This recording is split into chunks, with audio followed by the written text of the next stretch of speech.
Yo mga Oragon, today ang putahin natin ay laing. At ito, ang sahog natin ay baboy. Pinaputok-putok ko na. So nagmantika, lagyan natin ng rekado na.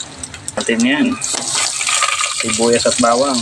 Sibuyas at bawang. At nag-isa style na. Pero naglagyan na ako ng luya dun sa pinakulo. Pinakulo na kasi natin yung mga Oragon dun sa ikalawang gata.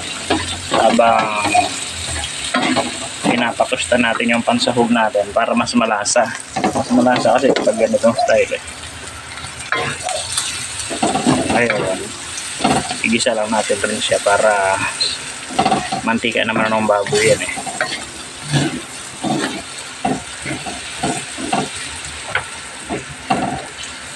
Naglagay na lang ako dito ng isang kakanggat. Dalawa kasi yung nyug na binili ko. Dito naman, pag lumabas na yung aroma nitong rekado natin, ay ilalagay rin natin yung isang kakanggata pa, isang cut.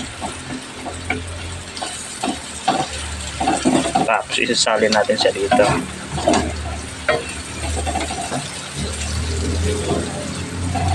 Sakto yan, siguro mga alas 8 matatapos na tayo magluto.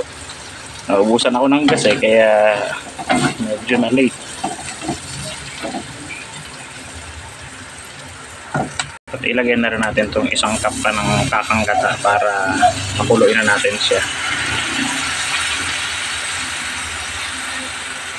Sakto lang yan kasi ito ay ano naman na, parang pang final na to.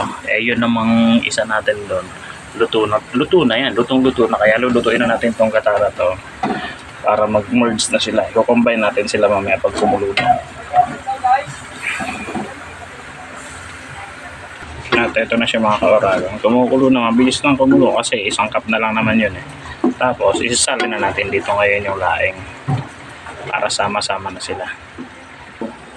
At ngayon mga ka-Oragon, isalin na natin. Diba sabi ko kasi kanina, pinakuluan lang to natin dito. Pagsasamahin na natin sila dito sa sahog. Malambot naman na yan. Kaya pagsamahin na natin.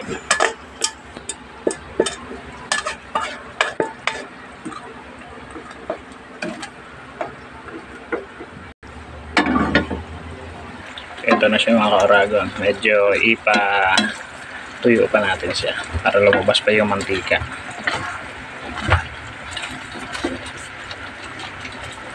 At eto na mga ka-Oragon, patapos na tayo. Nandito na tayo sa final round. Ilagay na natin yung ating sili. Isang piraso na lang, kaya pinutul-putul ko na nang lumasa ng konti.